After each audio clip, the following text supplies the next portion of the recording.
CAA हा कायदा केंद्र सरकारने कालपासून लागू केलेला आहे, म्हणजेच काल या कायद्याची अधिसूचना जारी झाली। आता आदरणीय पंतप्रधान नरेंद्र मोदीजी यांनी 2019 साली हा कायदा बनविला। याच्या अगोदर सुद्धा 1955 पासून हा कायदा लागू झालेला होता, परंतु मध्यंतरी त्याच्यामध्ये जवळजवळ 6 वेळा अनेक प्रकारची संशोधनं केली गेली। त्यानंतर 19 साली नरेंद्र मोदीजींनी याच्यामध्ये सुधारणा करून हा कायदा लागू केला, परंतु अधिसूचना काही कारणास्तव निघाली नव्हती। 2019 नंतर अनेक आंदोलनं गैरसमजामुळे केली गेली। शाहीन बागेमध्ये सुद्धा 100 दिवसांचं आंदोलन चाललं। काही विरोधकांनी चुकीच्या गोष्टी समाजामध्ये पसरविल्या गेल्या, खास करून मुस्लिम समाजाच्या विरोधात हा कायदा केला गेला आहे अशी गैरसमजूत पसरविली गेली। परंतु मुस्लिम समाज काय कोणत्याही समाजाच्या विरोधात हा कायदा नाही। हा कायदा मुळात भारतात राहणाऱ्या जनतेला लागूच होत नाही, कारण त्यांच्याकडे ऑलरेडी नागरिकत्व आहे। त्यांच्या नागरिकत्वाला कोणत्याही प्रकारची बाधा नाही।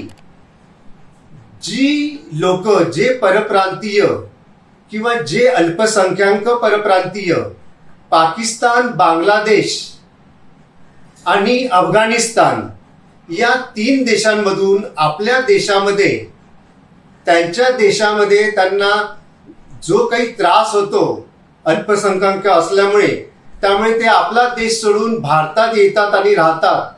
अशा 31 डिसेंबर 2014 पर्यंतच्या लोकांना, म्हणजे 2014 साली जी लोक भारतामध्ये येऊन इथे स्थायिक झालेली आहेत त्यांनाच हा कायदा नागरिकत्व देणार आहे। भारतातील मुस्लिम समाजाच्या नागरिकांना कोणत्याही प्रकारचा त्रास नाही, हे कृपया भारतातील मुस्लिम समाजातील लोकांनी लक्षात ठेवावे। जे विरोधक अशी चुकीची बाब सांगत आहेत त्यांना कडक शासन झालं पाहिजे। आपण सर्वांनी एक लक्षात घ्यावं की या 3ही देशातील अल्पसंख्याक लोक आपल्या देशात येतात का, तर आपल्या देशावरती त्यांना विश्वास आहे आणि 2014 पासून ते आपल्या देशात राहत आहेत, म्हणून आपला देश त्यांना आपल्यामध्ये सामावून घेत आहेत।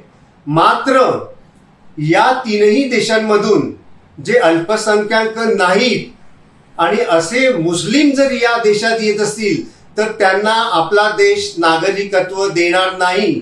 का देणार नाही, तर त्यांच्या देशामध्ये म्हणजे पाकिस्तान, अफगाणिस्तान या देशामध्ये, बांगलादेश या देशांमध्ये ते अल्पसंख्याक नाही आहेत, मग त्यांनी आपल्या देशातच राहावं।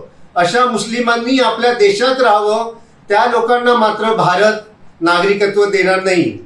आता यामध्ये बघा, बौद्ध, जैन, हिंदू, ईसाई, शीख हे सर्व चालतील, परंतु मुस्लिम चालणार नाहीत, कारण त्यांच्या देशांमध्ये ते अल्पसंख्याक नाहीत।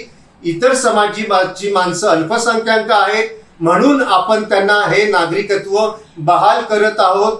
तेव्हा भारतामधील मुस्लिमांनी बिनधास्त भारतामध्ये राहावं, त्यांच्या नागरिकत्वाला कोणत्याही प्रकारची बाधा नाही आहे, हे मी पुन्हा पुन्हा सांगत आहे। आणि म्हणूनच आदरणीय पंतप्रधान नरेंद्र मोदीजी आणि केंद्र सरकारने लागू केलेला हा CAA कायदा, या कायद्याचं मी स्वागत करतो। जय हिंद, जय महाराष्ट्र।